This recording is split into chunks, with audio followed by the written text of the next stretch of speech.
Hey everyone, welcome to Midnight Mystic Stories. I noticed a lot of you who are watching and enjoying the content aren't subscribed yet. If you love spine-chilling stories, creepy encounters, and unexplained mysteries, make sure to subscribe and turn on the notification bell. It really helps the channel grow and helps us keep bringing more of the content you love. And be sure to comment below where you are tuning in from. Thank you and enjoy the video. It started like any other dumb thing I've done. Swipe right on a girl named Leah. Her profile wasn't flashy. No mirror selfies in the bathroom or group shots where you can't tell who's who. Just her, smiling on a pier somewhere, wind in her hair, holding a fishing rod like she actually knew how to use it. She had this look, not model perfect, but real. Like she'd laugh at your dumb joke, but also call you out if you were being an idiot. Bio said she liked old horror movies, thrift store flannels, and making pasta from scratch. I messaged her something stupid like, "So, are you going to eat the fish or just smile at it?"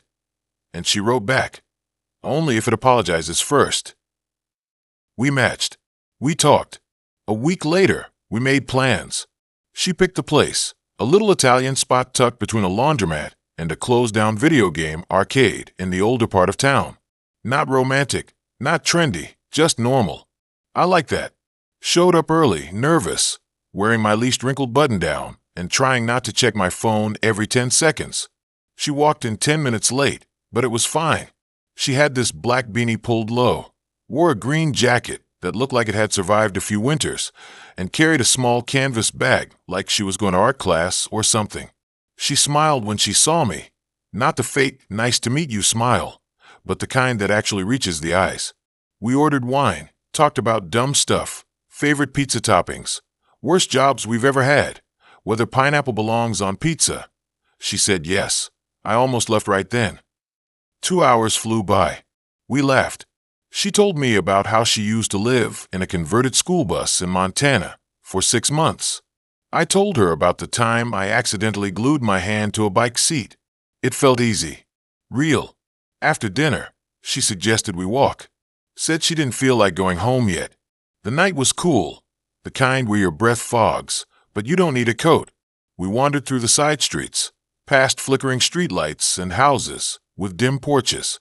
She pointed out a tree with a tire swing. Said she used to live 3 blocks over when she was a kid. Said she'd come out here at night, sometimes just to sit on that swing and look at the stars. I believed her. She had this way of talking about things like they mattered, even the small stuff. Then she turned down a path I didn't recognize. It led behind a row of old warehouses, the kind that used to be factories or storage units. The streetlights stopped. The air got colder. I hesitated, but she just kept walking, humming some tune under her breath. I followed, telling myself it was fine. She knew the area. Maybe she had a shortcut or something. We ended up at a chain-link fence with a hole cut near the bottom. She crouched, looked at me, said, "Come on, it's not far." Her voice didn't change. Still calm. Still like the girl from dinner. But something in my chest tightened. Still, I crawled through. On the other side was an empty lot, overgrown with weeds, a few rusted barrels, and what looked like the remains of a small fire pit. But in the middle stood a trailer. Not a camper, not a mobile home. This thing looked like it had been abandoned for years. Windows boarded, door hanging crooked, paint peeled down to the metal. She walked straight toward it like it was home. I stopped. "Leah, what are we doing here?" She turned, smiled again. "You'll see." I should have turned around. Should have run back through that hole in the fence and not looked back. But I didn't. I followed her up the 3 creaky steps and into the trailer. Inside wasn't what I expected. It wasn't dirty or trashed. It was clean. Too clean. The floor was swept, the walls painted a dull gray. And there was furniture, a couch, a coffee table, a small kitchenette. A single lamp glowed in the corner. It felt staged, like a set. She dropped her bag on the couch, took off her jacket, and walked to the fridge. "Want a drink?" I didn't answer. My eyes caught something on the wall behind the couch.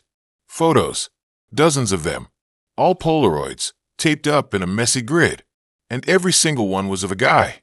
Different ages, different clothes, but all of them smiling, all of them in public places, restaurants, parks, sidewalks. And then I saw one. Me. From earlier that night. Outside the restaurant. Laughing at something she said. Taken without me knowing. My throat went dry. I looked at her. She was still at the fridge, humming that same tune. I backed toward the door. My hand found the knob. It didn't turn. Locked. She turned, holding 2 cans of soda. "You're not leaving yet, are you?" I said nothing, just stared at the photos. Then I noticed the dates written in pencil under each one, all of them from the last 5 years. And every date stopped exactly 1 week after the photo was taken. She took a step toward me. I like it when they figure it out. Makes it more fun. I slammed my shoulder into the door. Nothing. Tried the window. Boarded shut. She set the sodas down, reached behind the couch, and pulled out a long, curved knife. Not a kitchen knife. Something older. Rust along the edge, handle wrapped in frayed tape. "You're probably wondering why," she said, running her thumb along the blade. "It's not personal. I just need it. Every 7 days. Fresh blood. Keeps me going. Keeps me looking like this." She touched her face. I haven't aged in over 30 years. I didn't believe her. Not really. But the knife was real. The photos were real. The locked door was real. She moved fast. I dodged, knocked over the coffee table, glass shattered. I grabbed a broken leg, swung it like a bat. She blocked with her arm, didn't even flinch. The wood snapped. I ran for the back of the trailer, kicked at a boarded window. Once. Twice. On the 3rd hit, the wood cracked. I punched through, felt glass slice my knuckles, pulled myself halfway out. Then I felt her hand in my hair, yanking me back. I kicked, twisted, felt my foot connect with something. She grunted, "Let go." I rolled, scrambled to my feet, and bolted for the front door. It was still locked, but I remembered the hole in the fence. I didn't care about the glass in my hands, the blood dripping down my arms. I ran through the trailer door, down the steps, across the lot, ducked through the hole. I didn't stop running until I hit the main road. Flagged down a cab. Told the driver to go anywhere, just drive. Didn't go home. Didn't call anyone.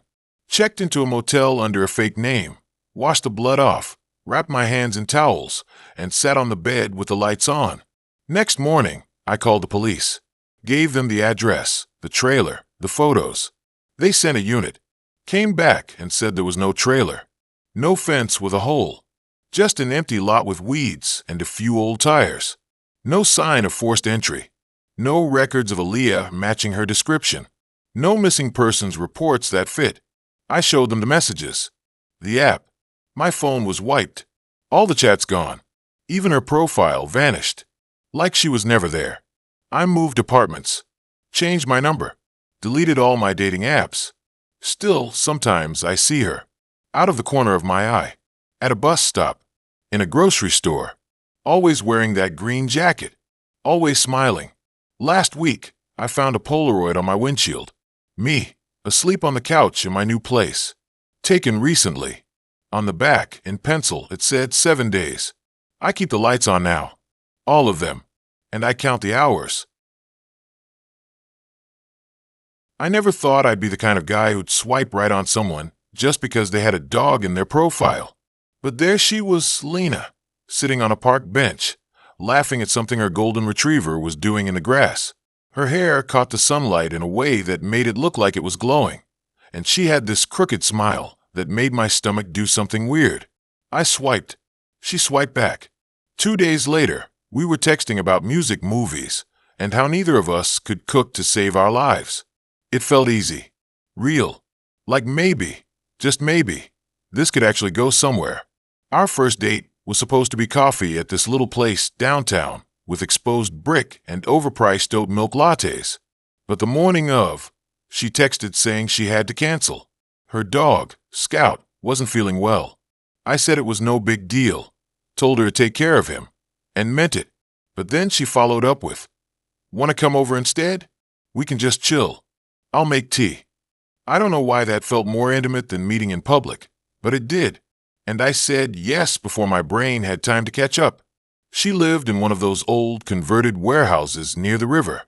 The kind with tall ceilings, metal beams, and floor-to-ceiling windows that made you feel like you were floating above the city. Her place was on the 7th floor. No elevator, just narrow stairs that creaked under my shoes. I knocked, and she opened the door barefoot, wearing sweatpants and a hoodie 2 sizes too big. Scott was lying on the couch, looking sleepy, but not sick. He lifted his head when I walked in, gave me a lazy tail wag, then went back to napping. The apartment was warm, smelled like cinnamon and wet dog. There were books stacked by the couch, a half-finished puzzle on the coffee table, and a record player spinning some mellow jazz I didn't recognize.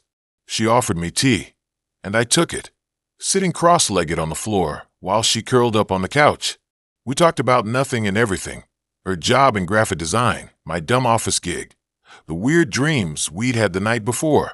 She said she dreamed about water. Me, I dreamed I was walking through an empty mall at 3 a.m., and every store was locked, but I could hear someone humming behind one of the doors. It started getting dark around 7. She turned on a couple of lamps, dimmed the lights. The city lights outside flickered to life, painting the room in soft orange and blue.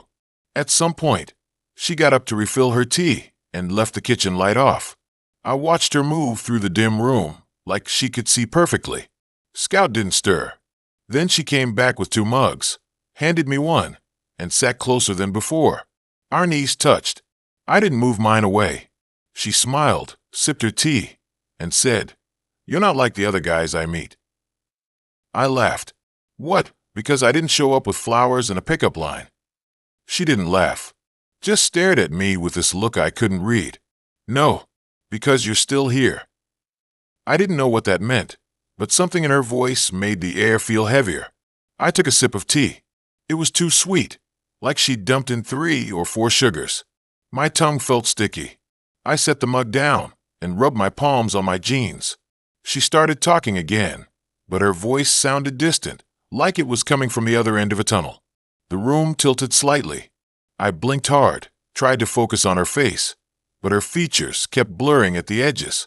The jazz record kept playing, but the notes were dragging, slow and warped. I tried to stand up, but my legs wouldn't listen. My arms felt like they were filled with sand. The last thing I remember is her leaning forward, brushing a strand of hair from my forehead, whispering, "You'll be okay. You're safe now." I woke up in a bed I didn't recognize. The sheets were cold, the room pitch black. No windows, no doors that I could see. Just 4 plain walls and a single bulb hanging from the ceiling, flickering like a dying heartbeat. My head pounded. My mouth was dry. I tried to sit up, but my limbs were weak, like I'd been asleep for days. Then I heard it, a soft clicking sound, like claws on concrete. Scout stepped into the light, his golden fur matted and dull. He didn't bark, just stared at me with eyes that looked too dark, too deep. He tilted his head, then turned and walked toward the wall. I crawled after him, dragging myself across the floor. When I reached the wall, I expected it to be solid, but my hand sank into it like wet clay. I pulled back, heart slamming. The wall rippled, like water disturbed by a stone. Scout stepped through it like it wasn't even there. I don't know how long I sat there, staring at that impossible wall. Hours, days. Time didn't feel real. My stomach didn't growl. I didn't need to pee. I just existed, trapped in this loop of fear and confusion. Eventually, I got up and walked through the wall. On the other side was a hallway, long, narrow, lined with doors, all closed. The air was thick with the smell of damp earth and something metallic, like old pennies. Scout was gone. I picked a door at random and opened it. Inside was a living room. My living room. Same couch, same TV, same coffee table with the chip on the corner from when I dropped a dumbbell last year. But everything was covered in a fine layer of dust, like no one had been there in months. I walked to the mirror above the fireplace. My reflection was pale, hollow-eyed, with dark circles that looked painted on. I looked like I hadn't slept in weeks. I turned around. The door was gone. Just a blank wall. I tried another door. This one led to a version of Lena's apartment, but everything was reversed. The couch on the opposite side, the record player spinning backward, the jazz playing in reverse. Scout was on the couch again, but this time he was growling, his teeth bared, eyes black as oil. I backed out and slammed the door. I kept opening doors. One showed me my childhood bedroom.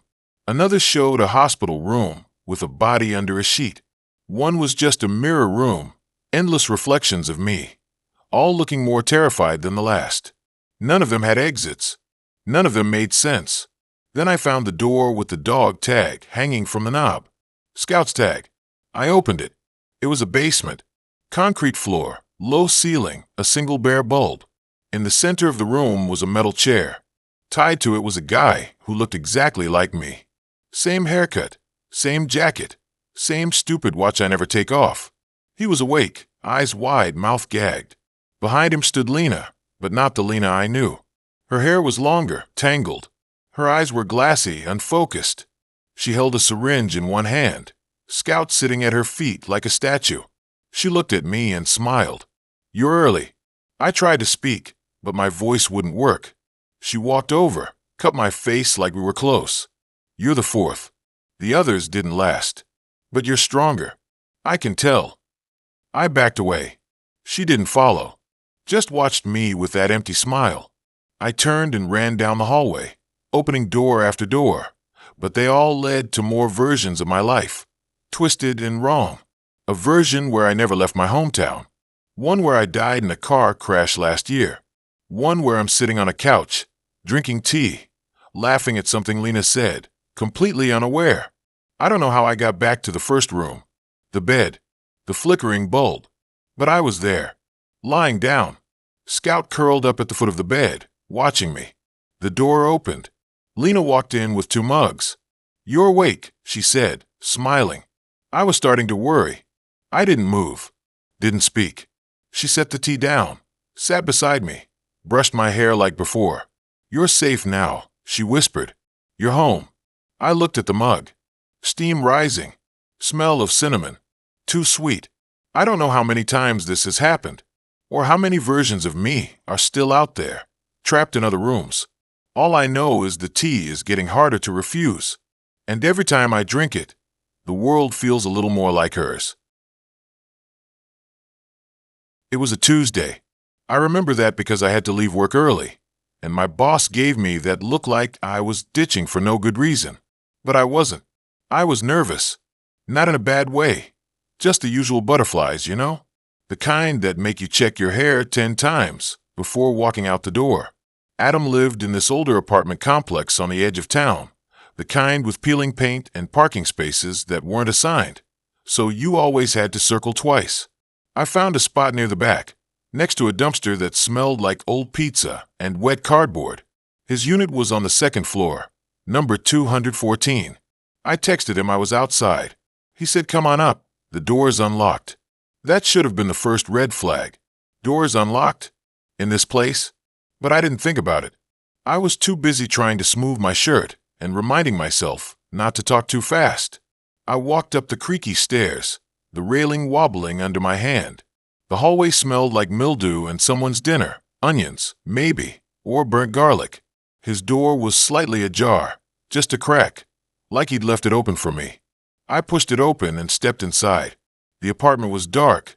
Not, I forgot to pay the electric bill dark, but more like the lights were off and the blinds were closed. All of them. Every window covered. The only light came from the hallway behind me, spilling a thin rectangle across the floor. I called out his name. No answer.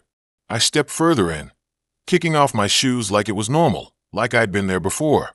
The place was quiet. Too quiet. No TV, no music, not even a fridge humming. Just silence. Then I heard it. A soft thump from the back room, like something heavy being moved. I called his name again, louder this time. Still nothing. My phone buzzed in my pocket. I pulled it out. A text from Adam. "Be right there, just finishing up in the bathroom." Okay, fine. I sat on the couch. It was stiff, covered in a plastic sheet, like people do with new furniture. The coffee table had a single photo frame, face down. I picked it up. It was a picture of a woman, mid-30s, dark hair, smiling in front of a lake. I didn't recognize her. I flipped it back over and set it down. That's when I noticed the smells. Not just the mildew. Something else. Sweet but wrong. like syrup left out too long.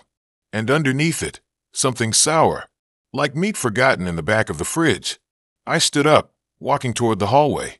The bathroom door was closed. Light under the door. I knocked. Adam. No answer. I knocked again. Still nothing. I turned the knob. Locked. I stepped back. My heart was going faster now, not because I thought anything was wrong, but because the whole thing felt off. The locked door, the dark apartment, the weird smells. I pulled out my phone to text him, but the screen flickered. No service.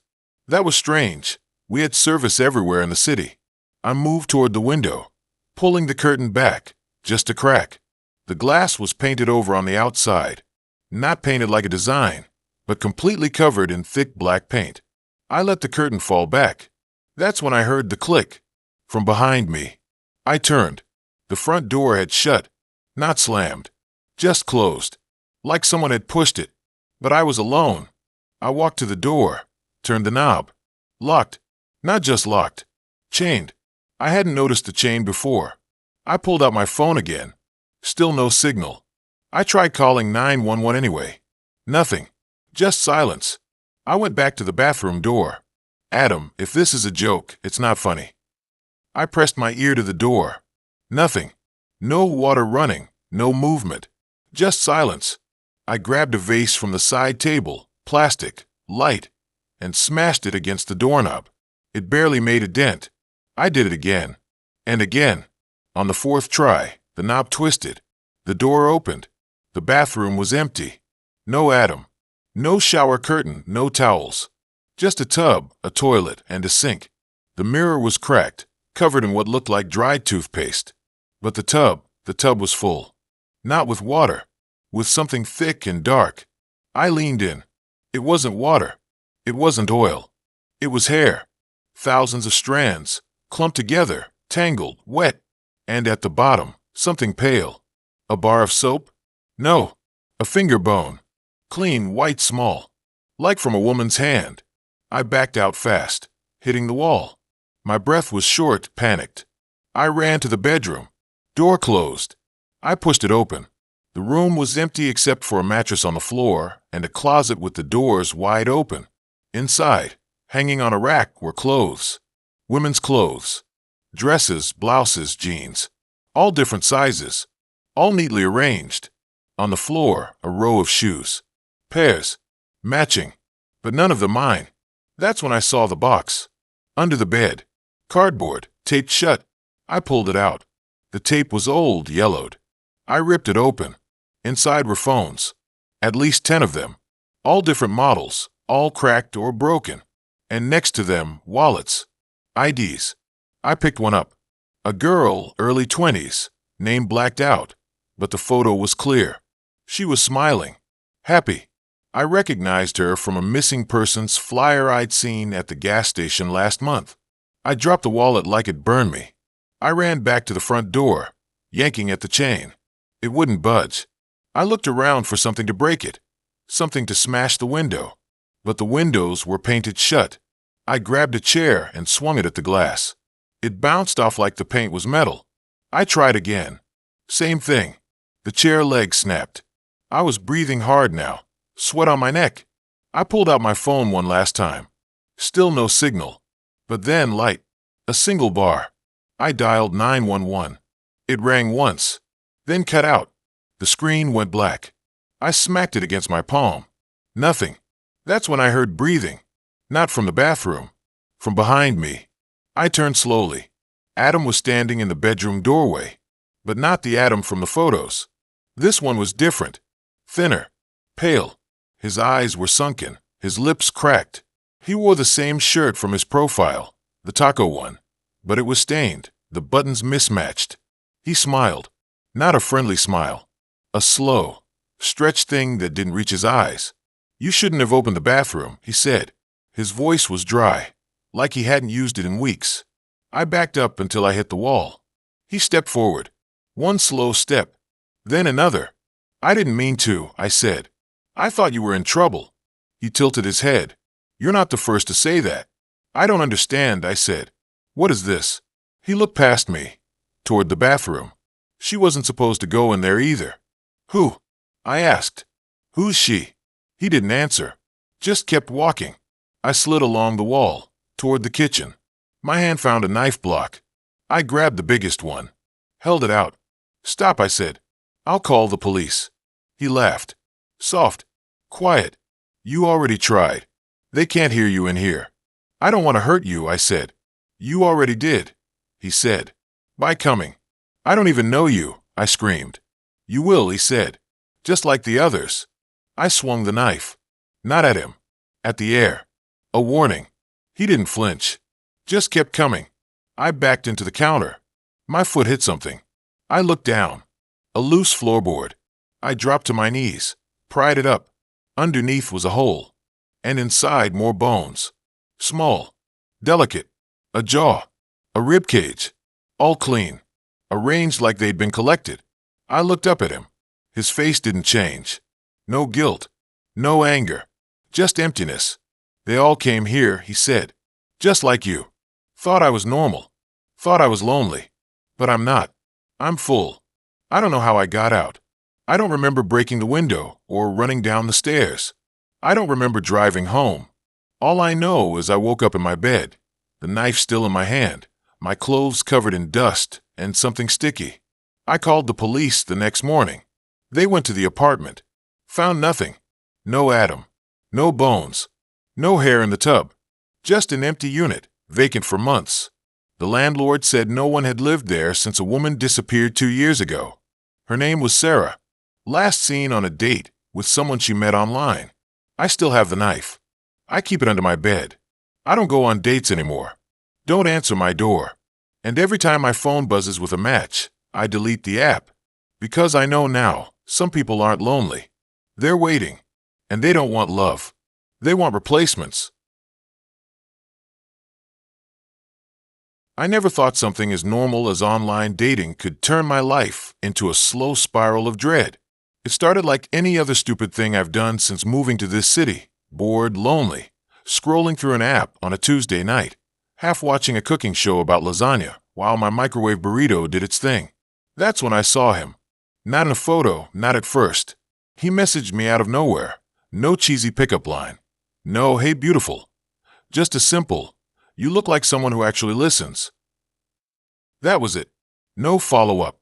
No emoji. Just that one sentence. And for some reason, it stuck. His name was Daniel. Profile was minimal, 2 pictures, both outdoors, him in a gray hoodie. Face slightly turned, like he didn't want to be fully seen. One was near a lake, the other on a trail surrounded by trees, so thick the sunlight barely made it through. Bio said he liked long walks, reading, and silence. That last one should have been a red flag, but at the time, it felt refreshing. Everyone else was trying too hard, gym selfies, quotes about adventure, bios that read like resumes. Daniel felt real. Mysterious, but real. We started texting. Not every day, not constantly, but enough to build something. He asked about my job, my favorite books, what I thought about dreams.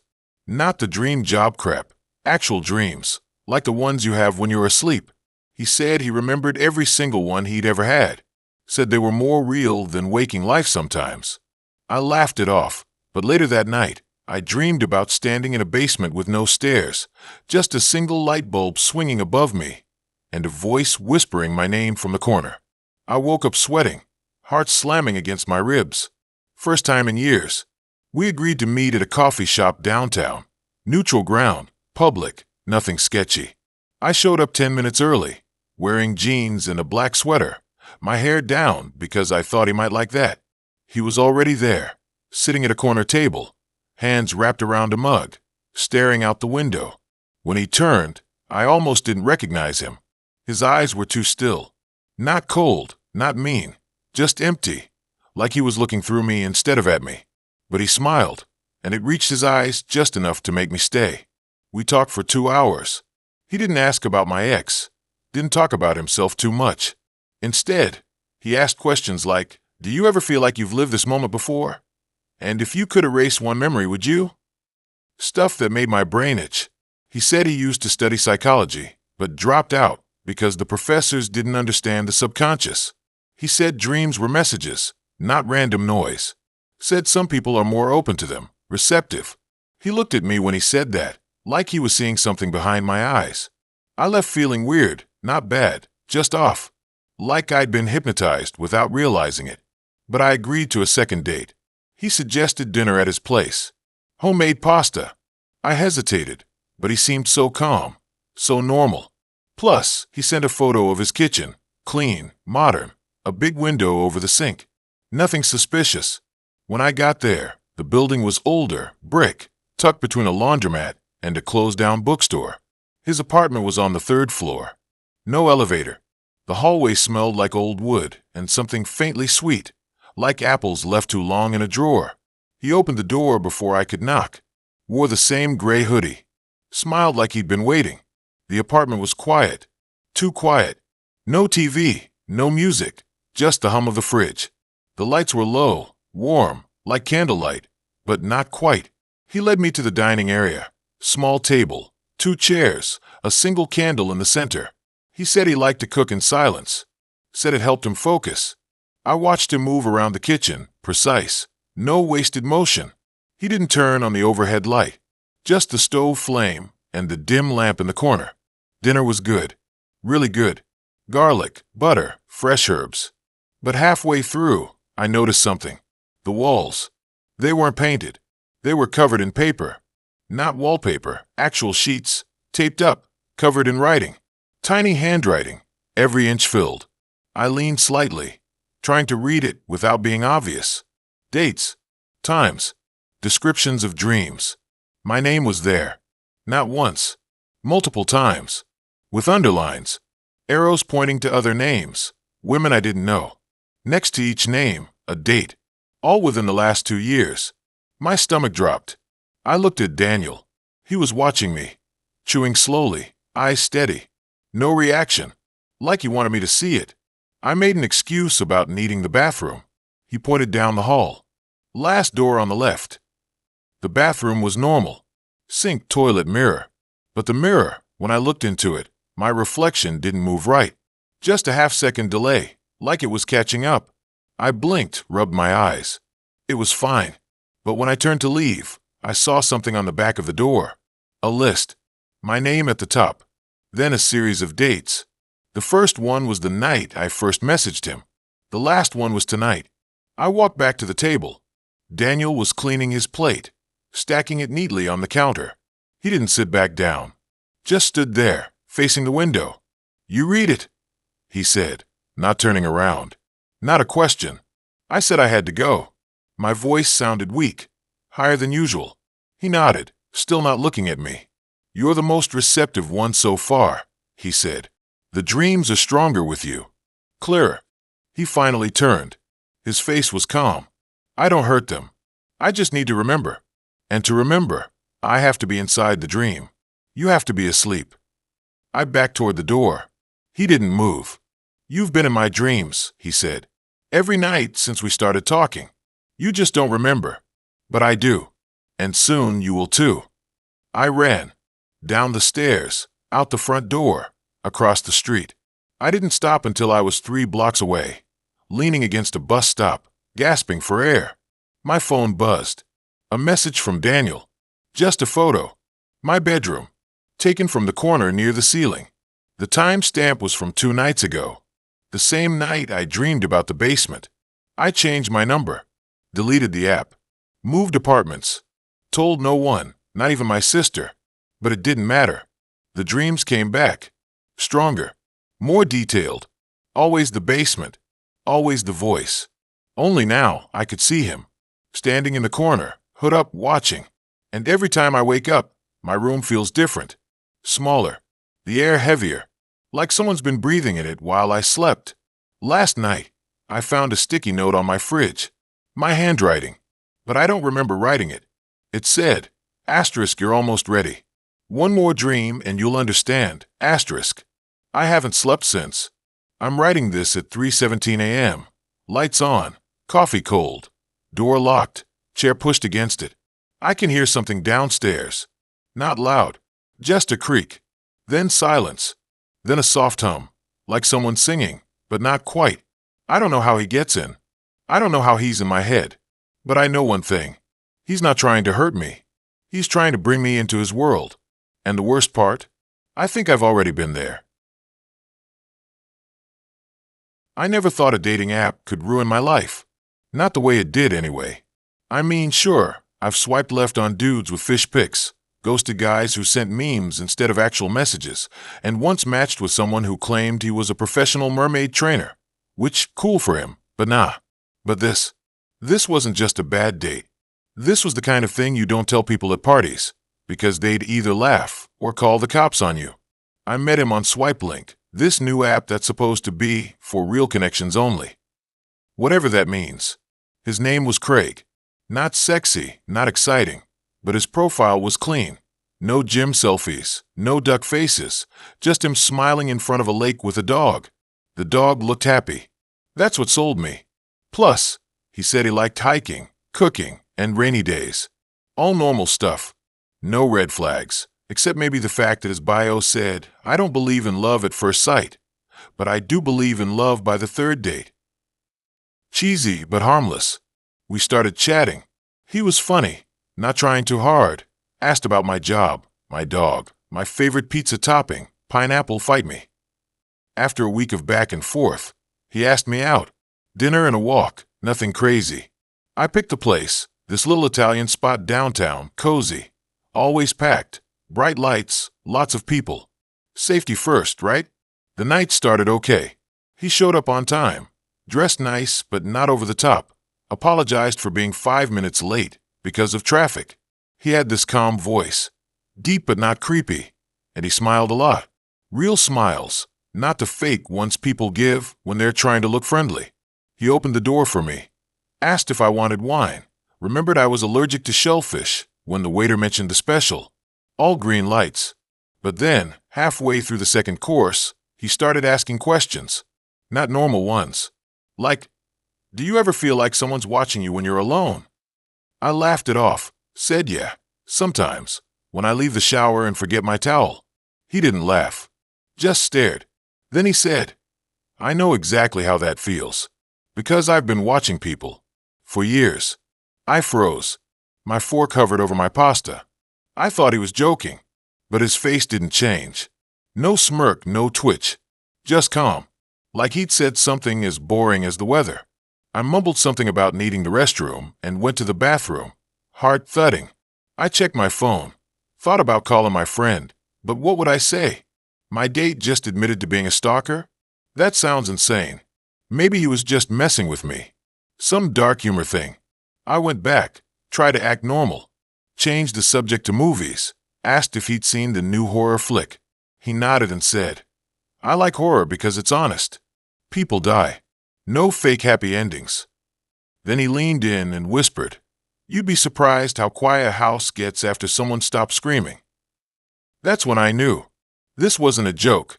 This wasn't just awkward. This was real. I grabbed my purse, said I wasn't feeling well, had to go. He didn't argue, just nodded, said he understood, and offered to walk me to my car. I said no, but he stood up anyway. We got outside. It was colder than I remembered, wind cutting through my jacket. He walked beside me, hands in his pockets, whistling some tune I didn't recognize. I kept glancing at my car, parked at the far end of the lot. Too far, too dark. The street lights flickered, one of them buzzing like a dying fly. Then he said, "You know, I've been watching you for 3 weeks." I stopped walking. My breath came out in white puffs. "What? Since you posted that photo with your dog at the park. You were wearing that red scarf. I followed you home that day. Watched you feed him, water your plants, lock the door twice. You always lock twice." My stomach dropped. I took a step back. "You're sick. I'm calling the police." He didn't move, just smiled. "Go ahead, but they won't find anything. I've been careful. No cameras, no traces. I even parked 2 blocks away tonight. Didn't want to scare you." I turned and ran. Not gracefully. I stumbled, nearly fell, but kept going. My keys were in my hand, fumbling, fingers numb. I heard him behind me, not running, just walking. Calm, like he knew I couldn't get away. I made it to the car, Jammed the key in, yanked the door open, threw myself inside, locked it, started the engine. I looked in the rearview mirror as I backed out. He was still there, standing in the middle of the lot, hands in pockets, watching me. Not angry, not upset, just waiting. I drove straight home, windows up, doors locked, phone in my lap ready to dial 911. I didn't sleep that night. Kept checking the locks, the windows, the backyard. My dog, usually a heavy sleeper, was restless too, growling at the door every hour. 2 days passed. Nothing. No texts, no calls, no weird emails. I started to think maybe it was all in my head. Maybe he was just a weird guy with a dark sense of humor. Maybe I overreacted. Then, on the third night, I found the photo. It was on my nightstand. A printed 4x6 glossy. Me asleep in my bed, one arm hanging off the side, dog curled at my feet. Taken from the corner of the room. The exact spot where my closet door doesn't close all the way. I tore the house apart. Checked every closet, under the bed, behind the shower curtain. Nothing. But the back door, my reinforced steel door with the deadbolt I installed last year, was unlocked. Not open. Unlocked. I called the cops. They came, took the photo, asked a bunch of questions, said they'd look into it. But what could they do? No forced entry. No fingerprints. No proof it was him. I moved out a week later.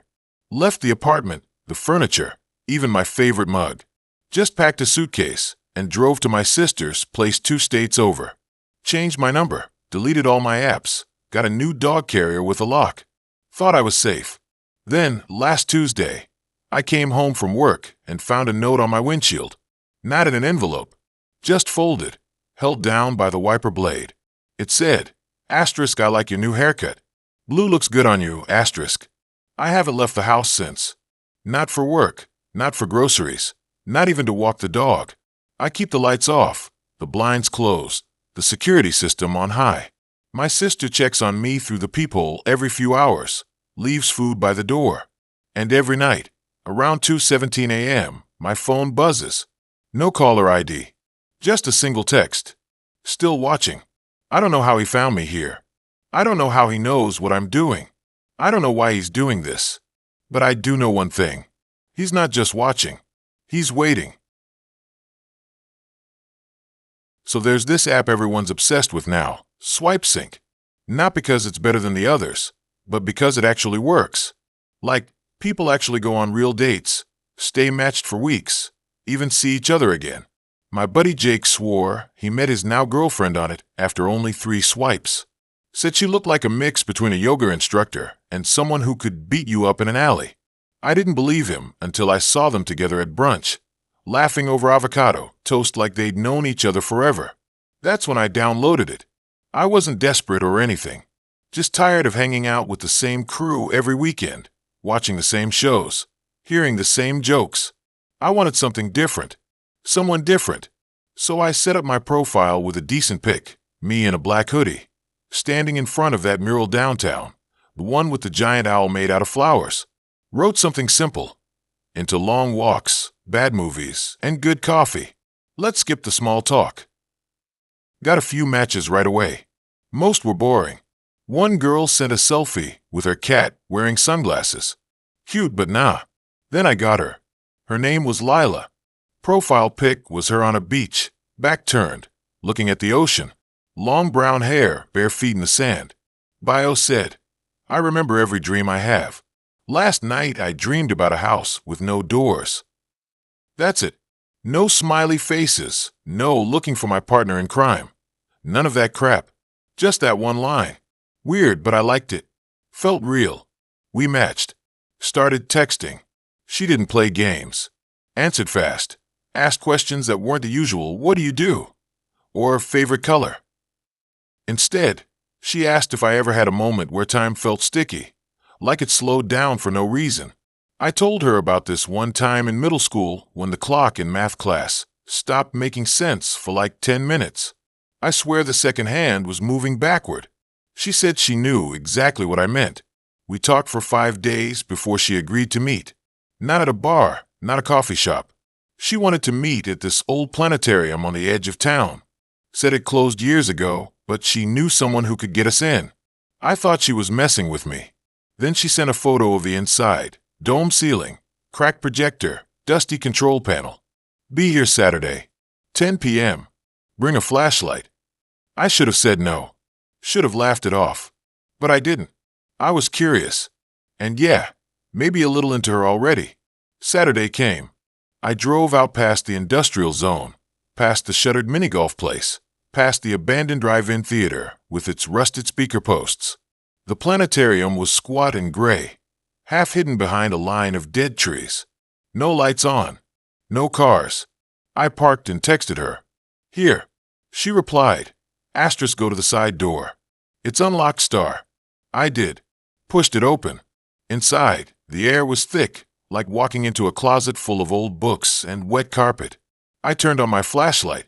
Beam cut through the dark, landing on the curved floor of the main hall. She was already there, standing under the dome, arms crossed, wearing a long gray coat. Looked like she'd been waiting forever. No smile. Just nodded when I walked in. You came, she said. Not a question. More like she was confirming something. I said yeah, obviously. Asked how she got in. She didn't answer. Just turned and walked toward the control room. I followed. Inside, it was smaller than I thought. Dusty panels, tangled wires, a metal chair tipped over. She sat down in it, spun slowly. This used to be my favorite place, she said. When I was a kid, my dad worked here. He'd bring me on weekends. Turn off the lights, fire up the stars. I'd lie on the floor and pretend I was floating. Her voice was flat. No nostalgia. Just facts. I didn't know what to say. So I asked if she wanted to see the stars again. She looked at me. Really looked, like she was seeing past my face. Then she said, yeah, let's try. She got up, moved to the main console, flipped a switch. Nothing. Tried another. A low hum started. Then, one by one, tiny pinpricks of light appeared on the dome above us. Stars. Not random. Formed shapes. Constellations. But wrong. One looked like a hand with too many fingers. Another like a spiral that kept shifting. I stared up, mouth open. How? I finally said. She didn't answer. Just kept adjusting dials, muttering under her breath. The hum got louder. The lights pulsed. Then the temperature dropped. Not just cold, like the air had been sucked of warmth. My breath came out in white puffs. I turned to her. She was still working the controls, but her hands were moving too fast, jerking like she was having a seizure. I stepped closer. Lila. She didn't respond. Her eyes were wide, unblinking. The lights above us started spinning. Faster. The hum turned into a groan, like metal twisting. I reached for her shoulder. Her head snapped toward me. Not fast. Too fast. Like a video skipping frames. Her eyes were black. Not pupils. Just solid black. I stepped back. She smiled. Not her smile. Too wide. Too many teeth. You shouldn't have come, she said. But it wasn't her voice. Deeper. Layered. Like someone speaking through water. I turned and ran. Slid on the dusty floor. Caught myself. Bolted for the door. Behind me, the lights went wild. Strobing. The groan turned into a scream. Mechanical, but not. Like the building itself was hurting. I reached the side door. Pulled. Locked. No, not locked. Stuck. Like something was holding it shut. I yanked harder. Nothing. Turned back. She was there. Not walking. Just there. 10 feet away. Still smiling. You're part of it now, she said. You saw the sky. You heard the sound. You're connected. I don't know how I got out. Maybe the door gave way.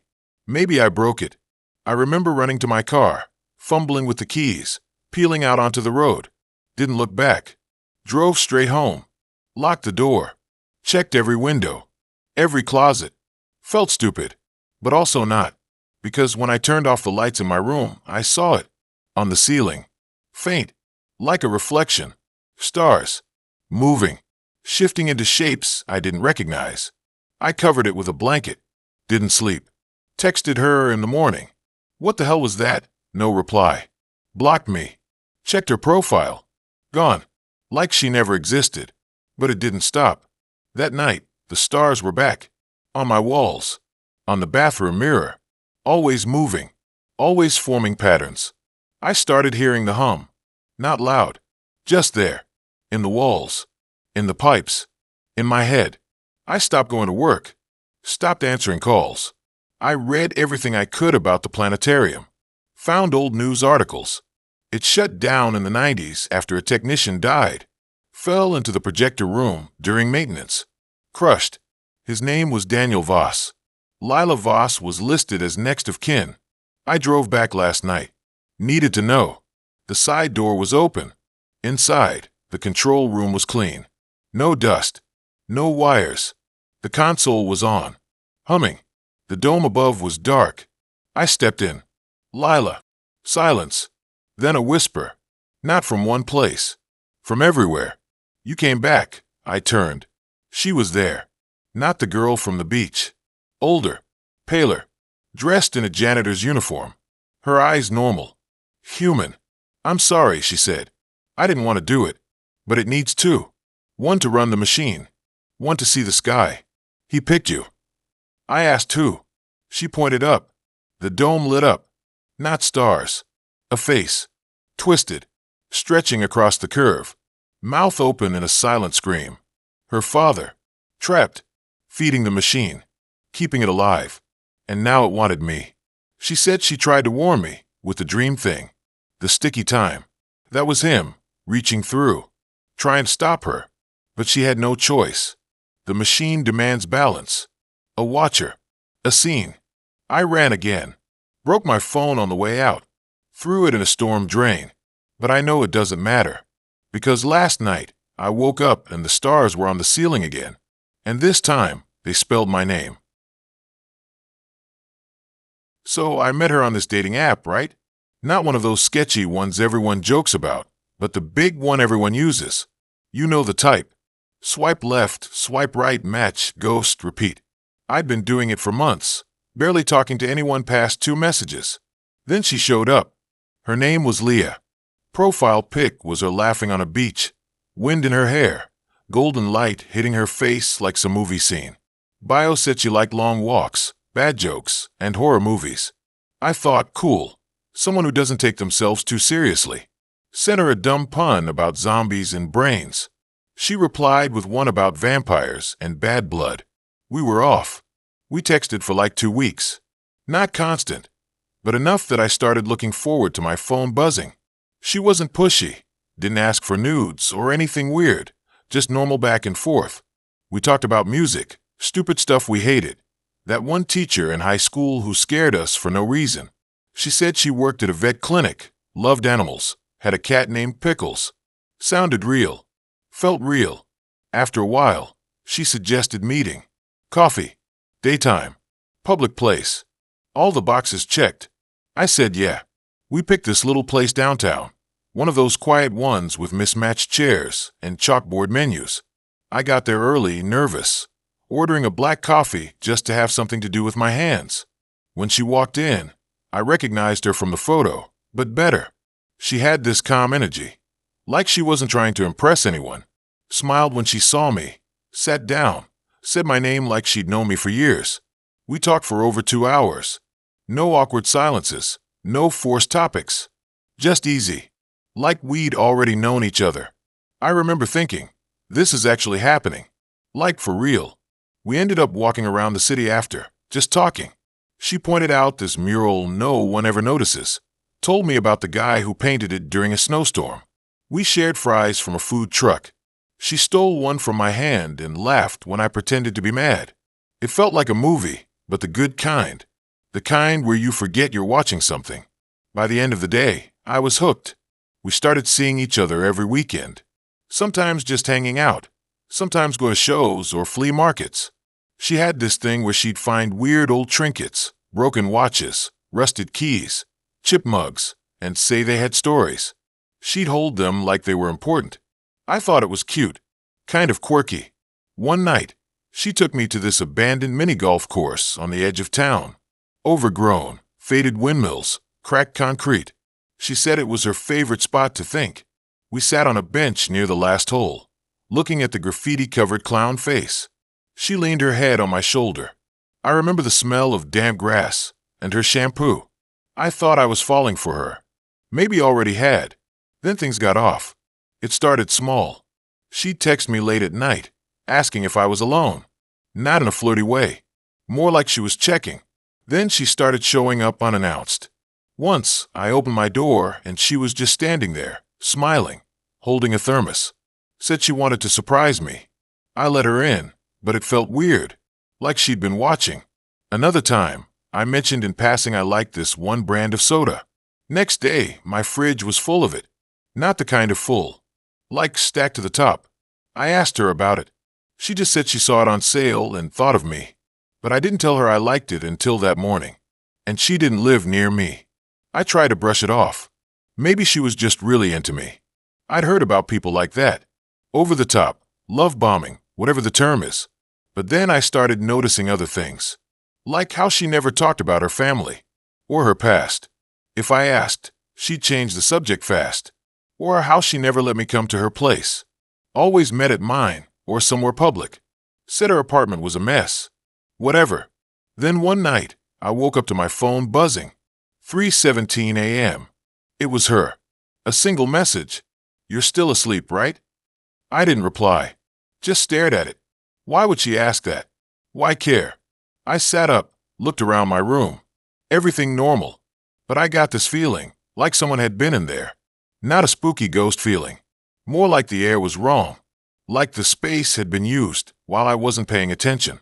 I started checking things. My laptop was closed, but the fan was warm. My closet door was open an inch more than I left it. My jacket on the chair. Someone had folded it. I never fold clothes. I stood there, heart going too fast, trying to tell myself I was overreacting. Maybe I just didn't remember right. But I knew I hadn't folded that jacket. Next day, I confronted her. Not angry, just confused. Asked why she'd text me that. She looked at me like I was the weird one. Said she had insomnia. Checks on people she cares about. That she worries. I almost bought it. Almost. But then she said, "You don't remember me being here last night, do you?" My blood went cold. I said no. She smiled. Oh, I must have dreamed it. But she didn't sound unsure. She sounded satisfied. I started avoiding her after that. Short replies. Canceled plans. She didn't push. Just sent little messages. Miss you. Hope you're safe. You look tired in your profile pic. Are you sleeping? I changed my profile. She still commented on it. How?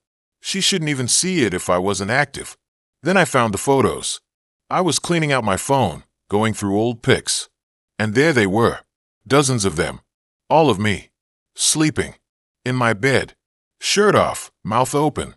One with my hand on my chest like I was having a bad dream. Taken from the foot of the bed. From the corner of the room. From the doorway. Dates on them. Some from weeks ago. Nights I'd woken up feeling watched. Nights I'd sworn I heard breathing. I didn't panic. Not at first. I just sat there, staring. Trying to figure out how. My phone was locked. My door was locked. Windows too. Then I remembered the smoke detector in my bedroom. I'd noticed it looked a little off a few weeks back. Like the cover was loose. I got a chair, took it down. Inside wasn't a battery. It was a tiny camera. Black, smooth, no markings. Wired into the housing. Someone had replaced it. I didn't call the cops. Not yet. I wanted to know how deep it went. So I played along. Texted her like nothing happened. Said I'd been sick, hadn't been online. She replied instantly. Get well soon. I worry. I waited. 2 days later, I came home early from work. Left my keys on purpose. Pretended to go back for them. Parked down the street. Watched my apartment. She showed up 30 minutes later. Not in her usual clothes. Dark hoodie, gloves. Looked around before going in. 10 minutes later, she came out. Zipped the hoodie higher. I waited, then went up. My door was locked. But when I opened it, the air was different. Cooler. Like a window had been open. My bedroom window was cracked. And my smoke detector? Back in place. Fresh. I didn't sleep there again. Stayed at a friend's. Changed all my locks. Took every battery out of every detector. called the building manager, said I wanted new ones installed.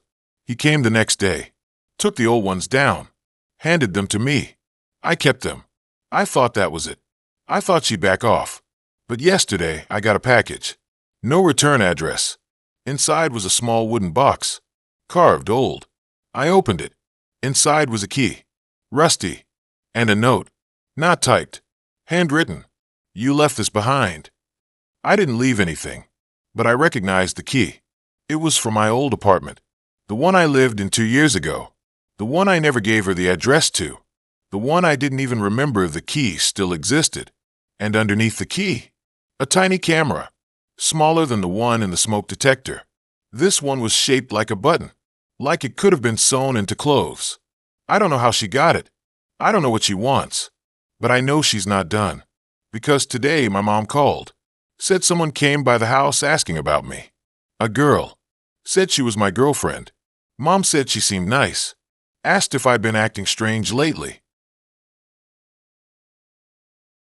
I never thought swiping right on a girl named Maya would lead to anything more than a quick coffee and an awkward goodbye. But there was something about her profile that made me pause. Not because she was stunning. She was, don't get me wrong, but because her bio said, I only date people who can find me. No last name, no job, no mutual friends, just a blurry photo of her standing in front of some foggy woods, and that one line. I remember laughing at first, thinking it was a joke, some kind of online trend I hadn't caught on to. But then I replied with, cool, where do I start? And within minutes she wrote back, you already have. That should have been the red flag. Not the message, not even the weird vibe, but how fast I replied. I was bored, fresh out of a dead-end job, living in my cousin's basement while pretending I was figuring things out. So when she sent me coordinates the next morning, I didn't think twice. I packed a backpack with water, a flashlight, my phone, and a protein bar like I was going on some dumb treasure hunt. The location dropped me at the edge of Black Pine Forest, a place I'd heard about but never actually visited. It wasn't off limits or anything, just one of those stretches of land that locals avoided because of old stories, people getting lost, dogs going silent, that kind of thing. The GPS led me down a dirt road that eventually turned into nothing. Just packed earth and fallen branches. I parked and walked, the air getting heavier the deeper I went. Trees closed in like they were leaning over to watch. My phone lost signal fast, but the coordinates still glowed on the screen. After about 40 minutes, I found it, a small cabin, half hidden behind moss-covered pines. It looked like it hadn't been touched in decades. Windows boarded, roof sagging, but the front door was wide open, creaking in the wind like it was inviting me in. I stood there for a solid minute, heart thumping, trying to talk myself into turning back. But then I saw it, a red scarf tied to the doorknob. Maya's scarf. I recognized it from her profile pic. That's when I knew she was here, or had been. I stepped inside. Dust floated in the light, coming through cracks in the walls. The floor groaned under my weight. No furniture, no signs of life. Just old newspapers scattered like someone had torn them apart. I called out her name once, twice. Nothing. Then I noticed something on the far wall. Words scratched into the wood. You're closer than you think. I don't know why I didn't leave. Maybe it was the adrenaline, or the stupid pride of wanting to prove I could solve the game. But I stayed. I started searching. Found a trapdoor under a pile of moldy carpet, leading down to a cellar. The ladder was rotten, but it held. At the bottom, the air was damp and cold. I turned on my flashlight, and that's when I saw them, photos. Hundreds of them, taped to the walls, pinned to the ceiling, stacked in corners. All of women. Different ages, different clothes, but all with the same expression, confused, scared, like they didn't know the picture was being taken. And in the center of the room, a single chair with a phone mounted on a tripod pointing at it. That's when I realized I wasn't the first guy to get coordinates. I wasn't special. I was just the next one. My hand started shaking. I backed up, but my foot hit something. A notebook. I picked it up, flipped it open. Inside were names, dates, notes. Sarah didn't make it past the woods. Derek lasted 3 hours. Jason cried the whole time. And then, on the last page, my name. Written in fresh ink. Ethan, arrived 4:17 p.m. Still breathing. I dropped the book like it burned me. That's when the door above slammed shut. I ran up the ladder, shoved the trapdoor with all my strength, but it wouldn't budge. Something heavy was on top. I screamed, kicked, punched the wood until my knuckles split, but no sound came from outside. The cabin was silent. Then the lights came on. Not the room. I mean the phone on the tripod lit up. The screen flashed. Smile, smiley face. I froze. That wasn't possible. No Wi-Fi, no signal. The phone shouldn't even turn on. But it did. And then it started recording. The red light blinked. I backed into the corner, heart slamming against my ribs. Minutes passed. Nothing happened. Then the screen changed. A video started playing. It was me. From earlier.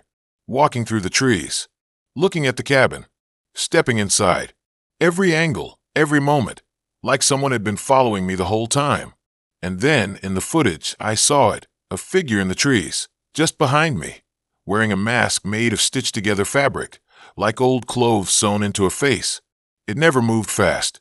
It just stayed there. Watching. Matching my pace. I turned around, shining my flashlight at the stairs, the walls, the ceiling. Nothing.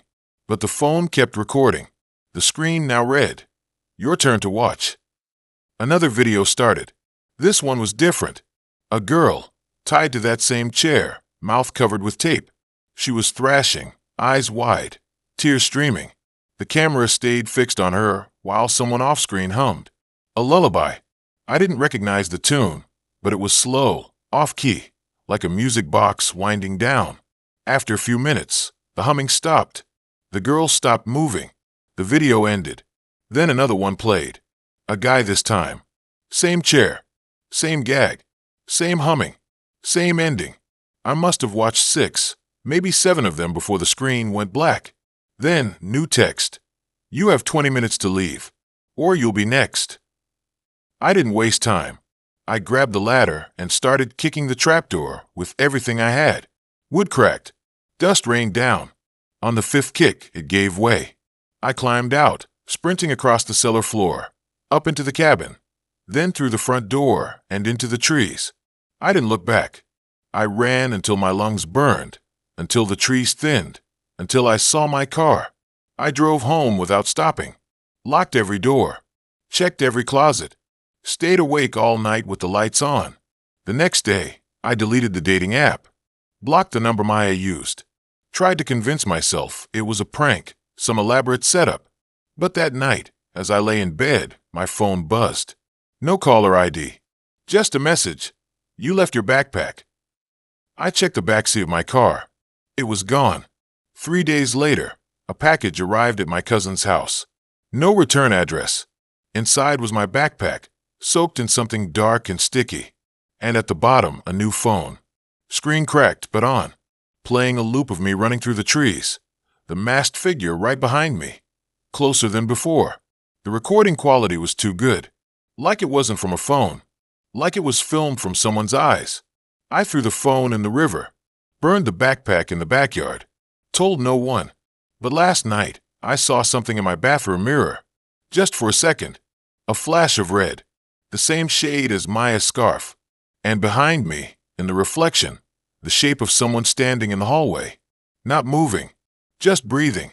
I didn't turn around. I don't think I can. Because now my phone is missing. And I keep hearing a hum. Low. Quiet. Like a song I shouldn't know. It started like any other Friday night. Me. Pizza grease on my fingers, lying on the couch with my phone glowing in my face, scrolling through profiles like I was picking a snack from a vending machine. That's when I saw her. Claire. Short brown hair, messy in that cool way. Like she didn't care, but somehow still looked perfect. Her bio said she liked horror movies, bad puns, and long walks that don't end in serial killer territory. I laughed. I actually laughed out loud.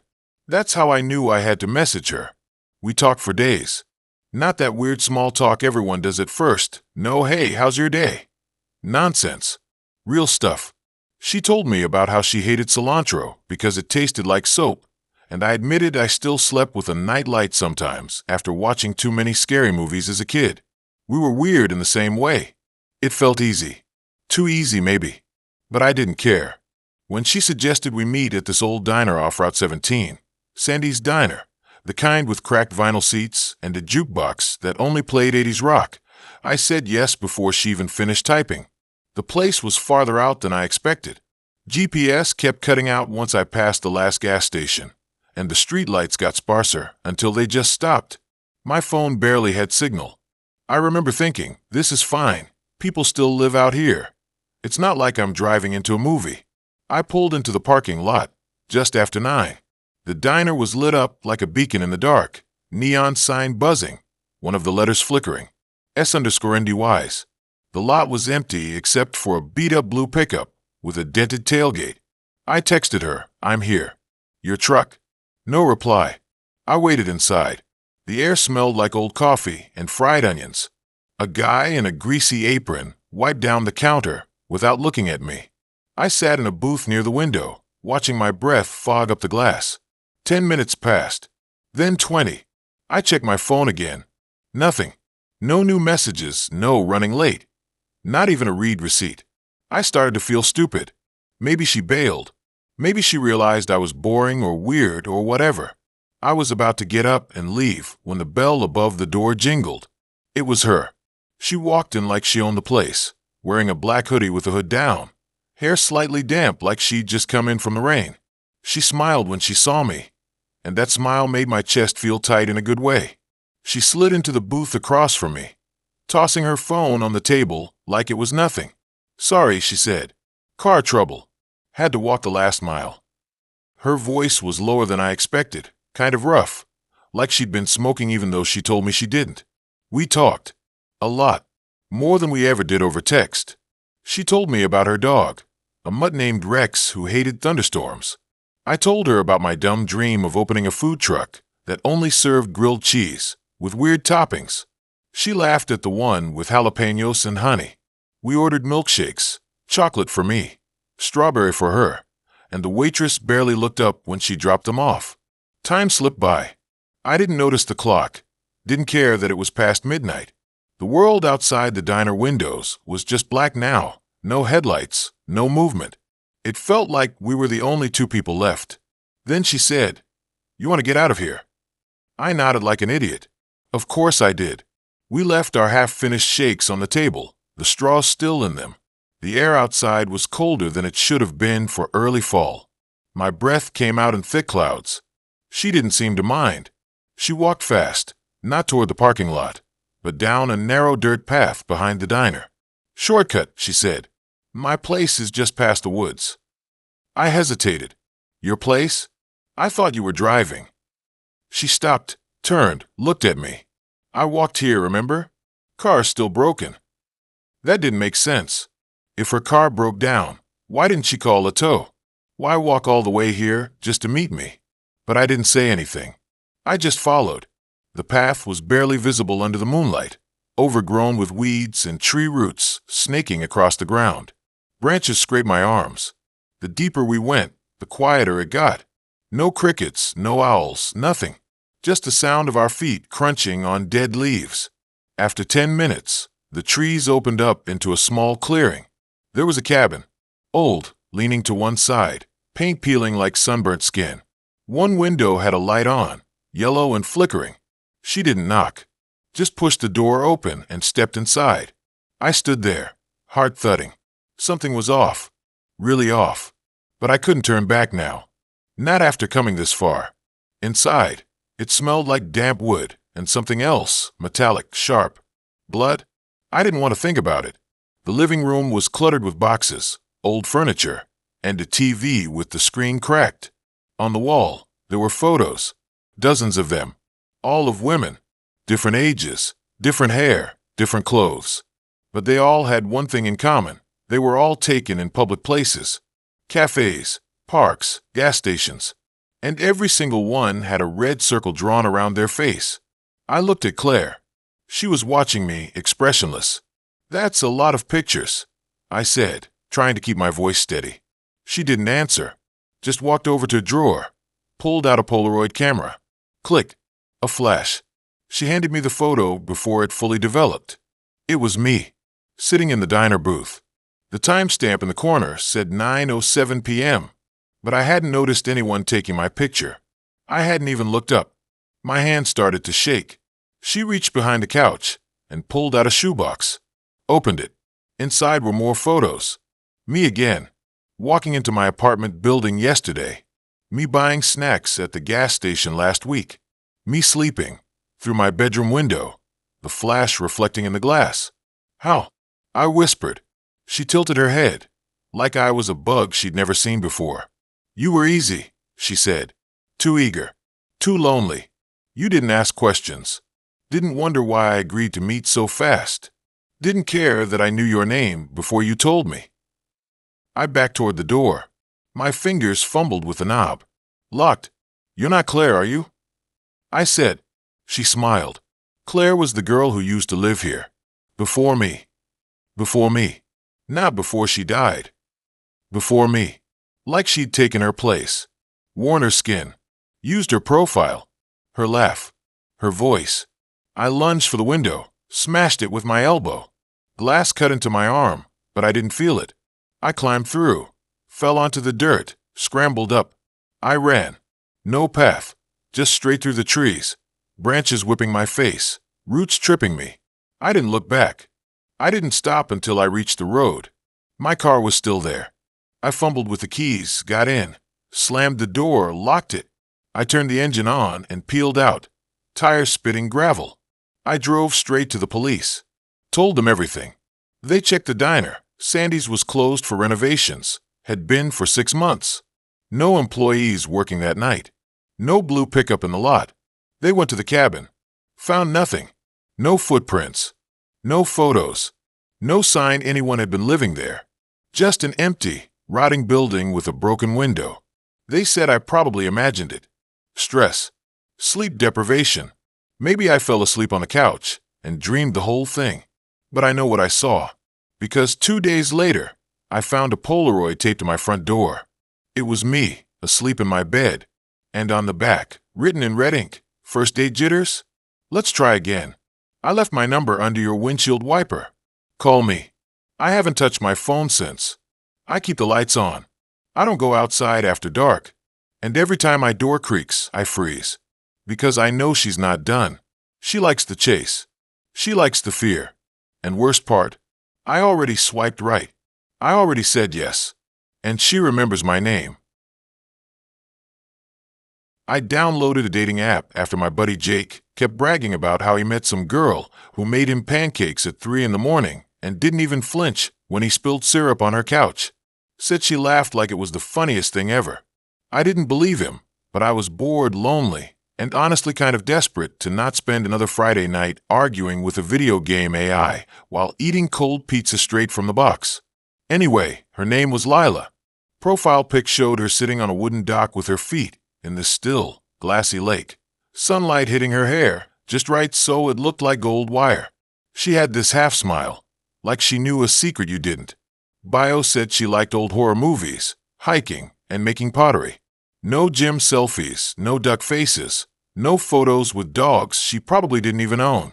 It felt real. Too real, maybe. But I swiped right. Match.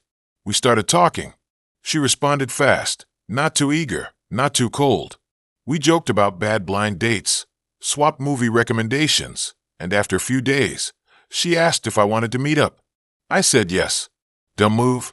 Maybe. But she suggested this little coffee shop on the edge of town, near the old train depot. Said it was quiet, had good pastries, and the barista knew her by name.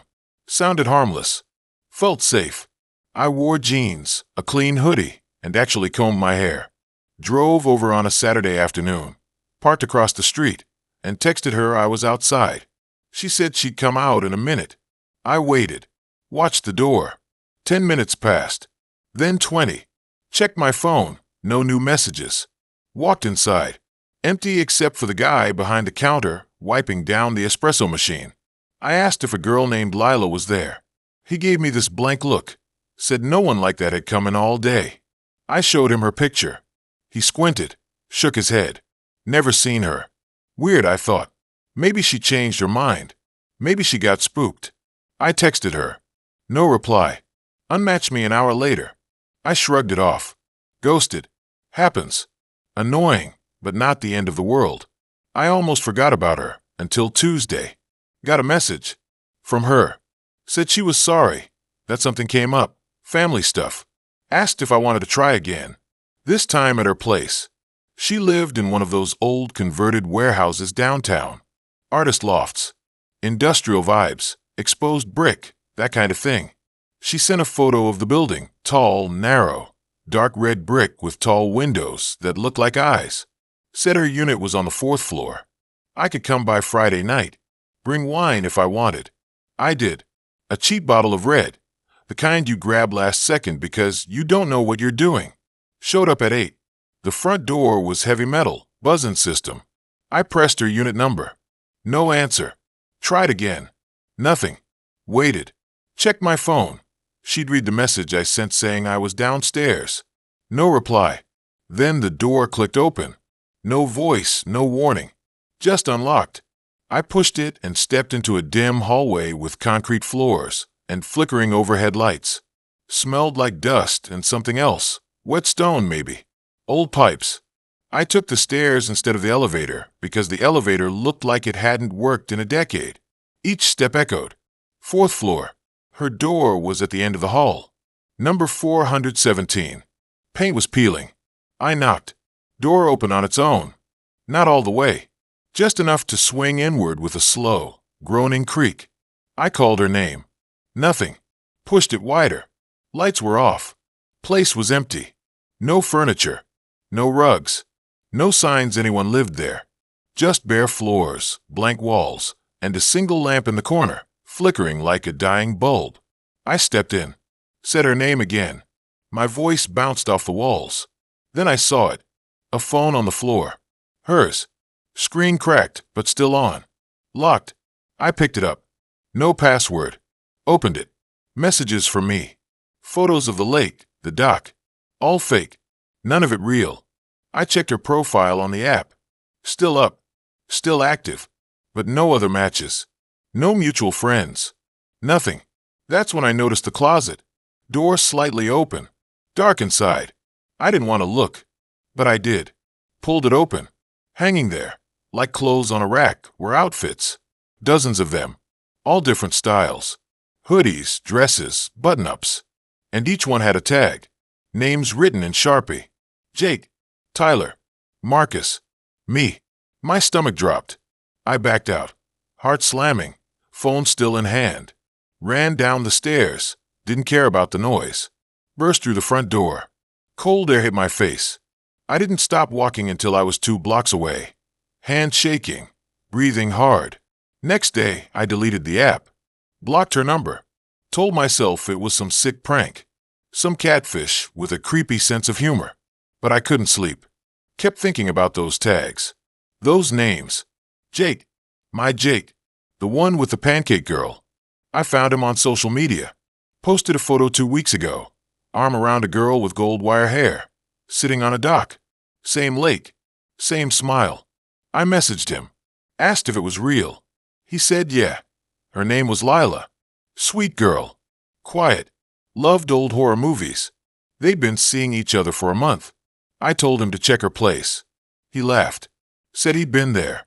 It was artsy, messy, full of pottery. No bare walls. No closet full of tag clothes. But he did say something weird. That she never let him stay the night. Always made up an excuse. Said she liked her space. I didn't say anything else. Just told him to be careful. A week later, he stopped posting. Not just stopped posting. His profile vanished. No warning. No final message. Gone. I tried calling. No answer. Drove to his apartment. Landlord said he moved out suddenly. Left the key on the counter. Didn't take most of his stuff. TV still there. Bed unmade.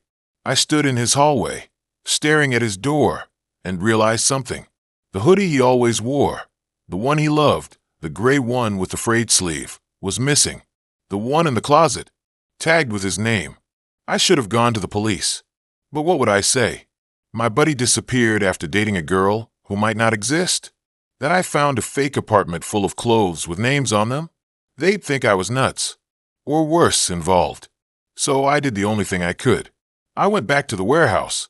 Same time. Same day. Just to see. Front door was unlocked again. Stairs creaked the same way. 4th floor. For 17. Door open a crack. I didn't go in this time. Just stood there. Listened. From inside, faint sound. Like fabric dragging. Then a zipper. Slow. Deliberate. And then soft, barely audible, someone humming. A tune I didn't recognize. Calm. Almost happy. I didn't wait. Turned and left. Didn't look back. But here's the thing. Last night my phone buzzed. New match. Same profile picture. Same name. Lila. Bio updated. Now says, I've been looking for someone like you. I didn't open it. Deleted the app again. Threw my phone in the other room, like it was on fire. But this morning, I found it on my nightstand. Screen on. Her message still there. And under it, one more line. Sent at 3:17 a.m. Asterisk, you left your hoodie here. I kept it safe. Asterisk. I never thought swiping right on some random guy would lead to me hiding in a closet with my phone flashlight off, holding my breath while something scratched at the bedroom door like it knew I was there. It started normal enough, like any other boring Tuesday night scrolling through apps, looking for someone who didn't ghost after 2 messages. His name was Jason. Profile pic showed him smiling in front of a lake, arms crossed, wearing a flannel shirt that looked like it came straight from a catalog. His bio said he liked hiking, dogs, and making breakfast for people. Not bad. We matched. We chatted. He was funny, asked real questions. Didn't send any weird memes or shirtless selfies. After a week of texting, he asked me out. Dinner and a walk by the river. Seemed chill. Safe. I wore my black jeans and the jacket my sister said made me look approachable, but not desperate. The restaurant was small, candlelit, the kind of place where the menu costs more than my monthly phone bill. He showed up on time. Looked exactly like his photos, maybe even better. Tall, clean haircut, smelled like pine and soap. We talked about everything. Movies we hated.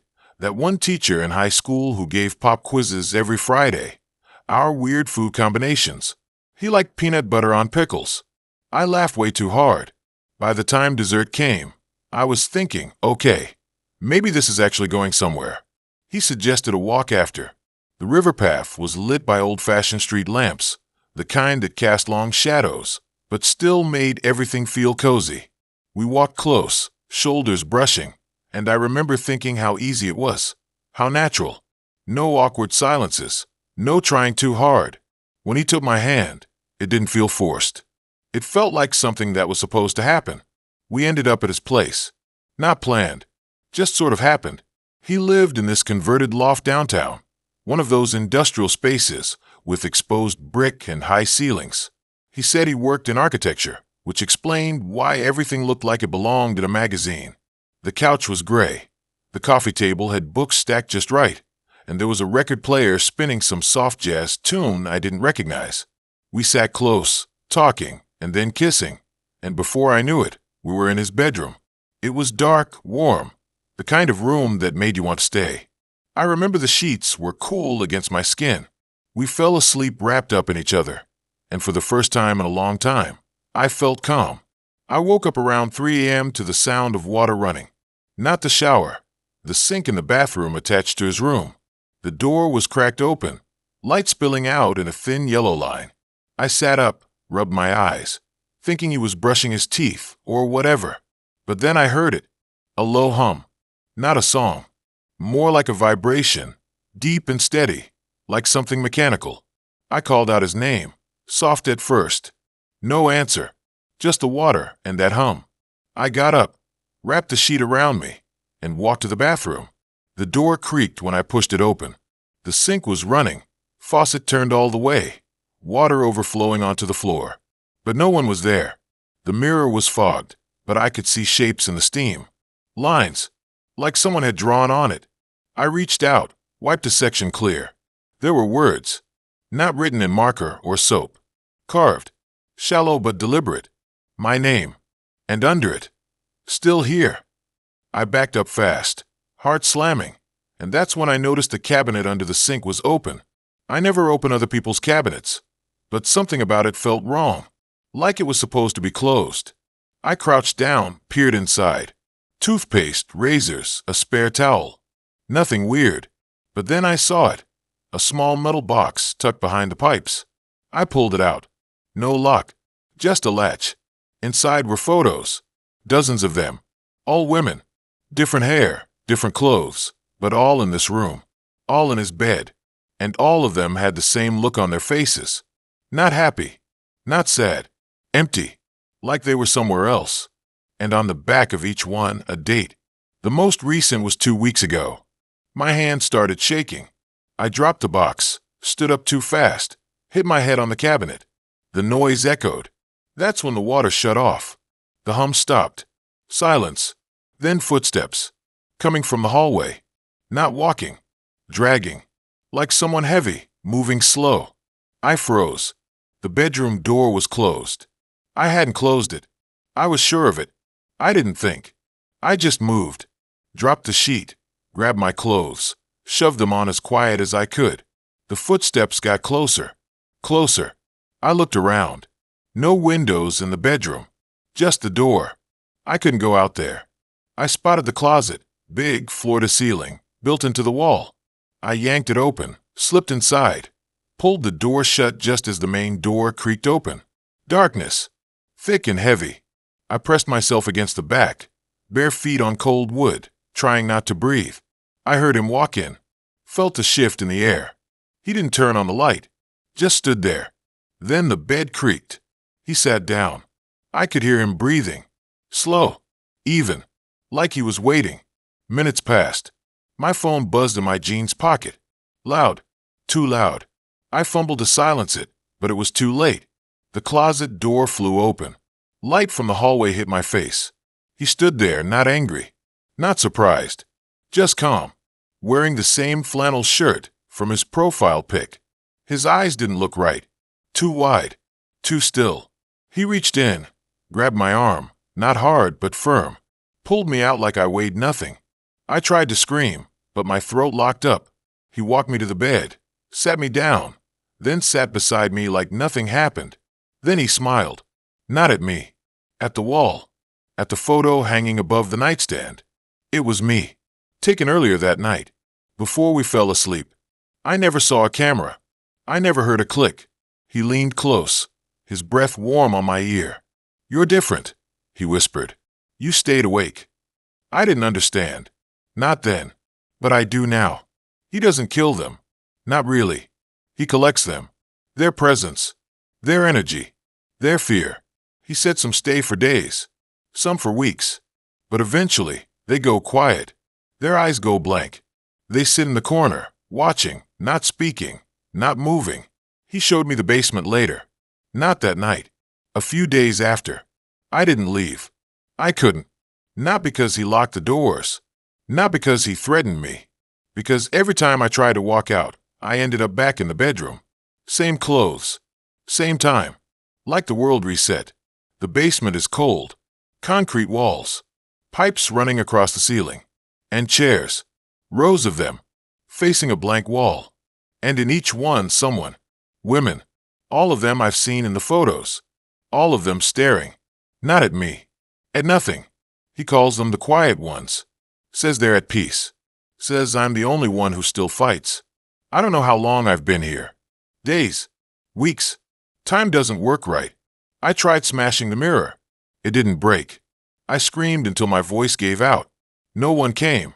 He just watches. Takes pictures. Leaves meals at the door.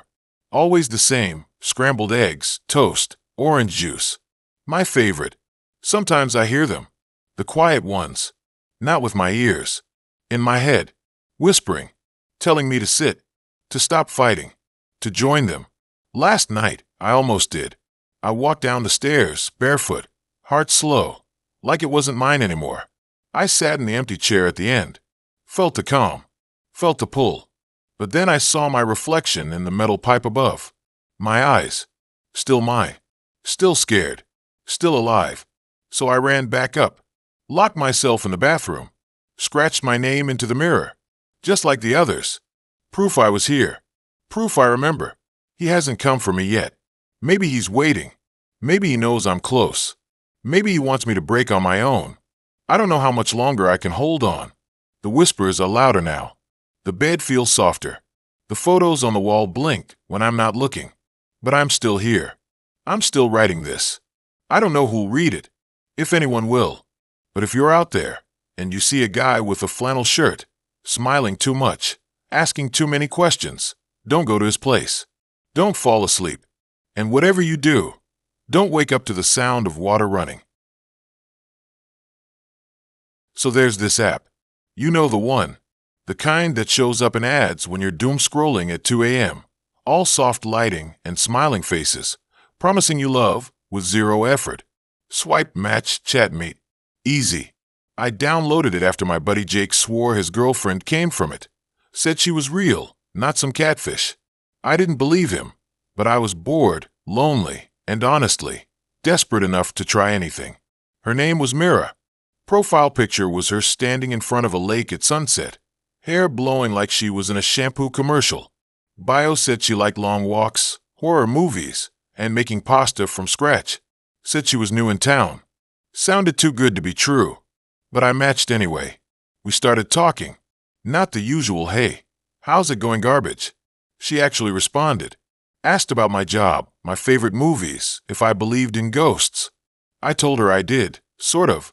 Not full-on poltergeists, but weird stuff happens, you know.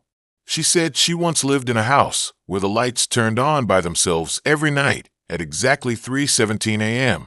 I laughed, but part of me believed her.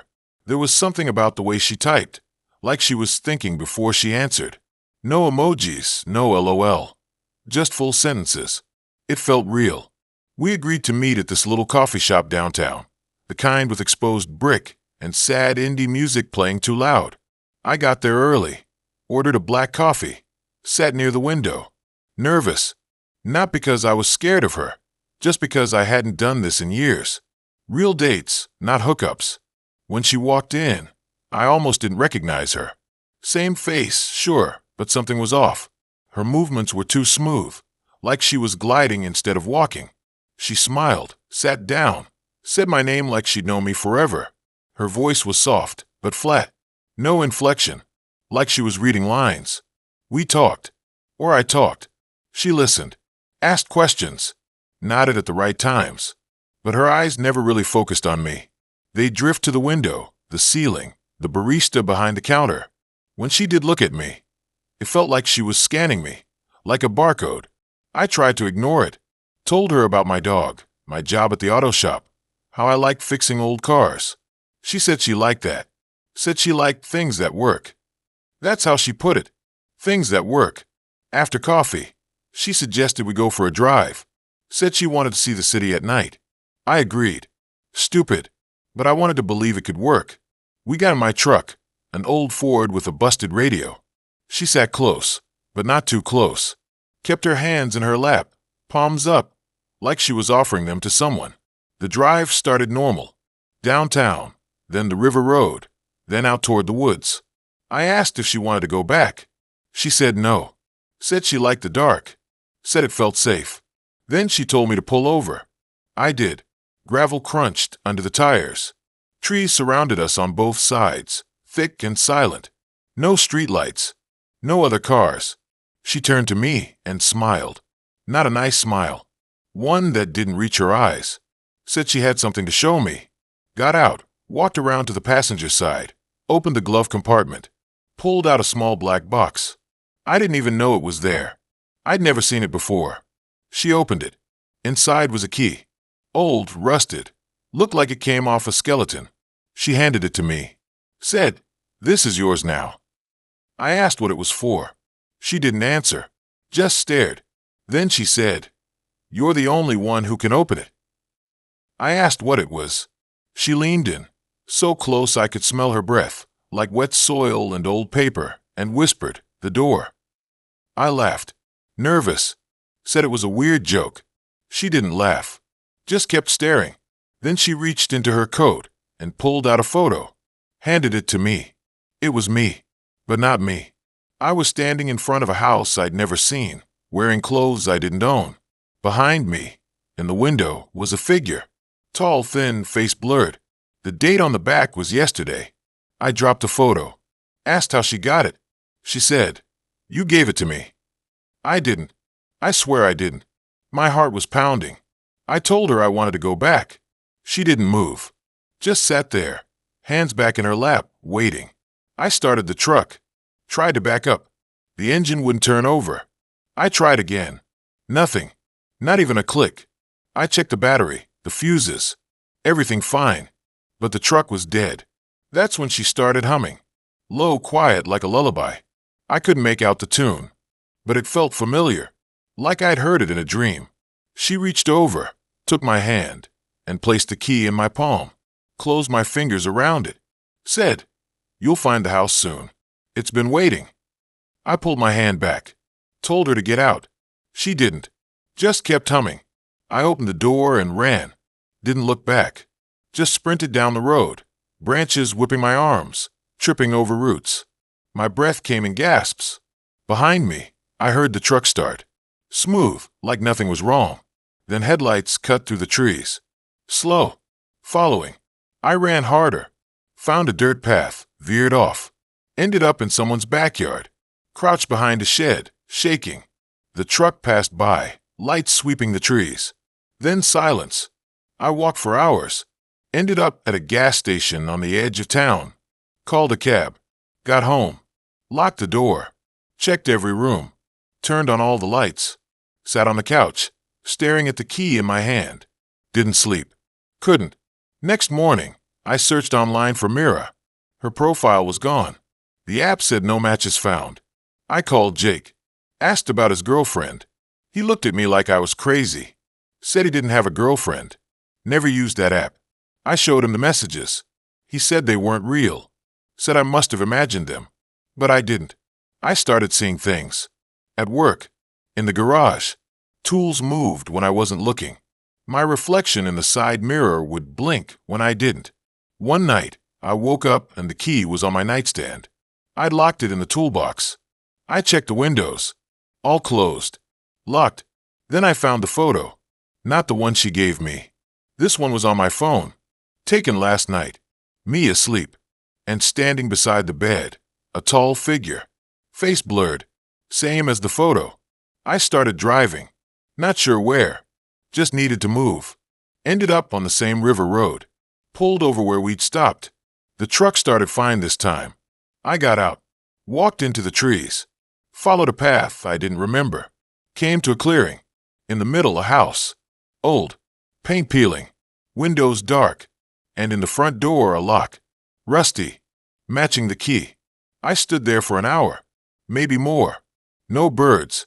No wind. Just silence. The key in my pocket felt heavy. Warm. Like it was alive. I didn't go in. Not yet. But I know I will. Because last night, I dreamt about the door. And on the other side, something was waiting. Something that knows my name. And it's not Mira.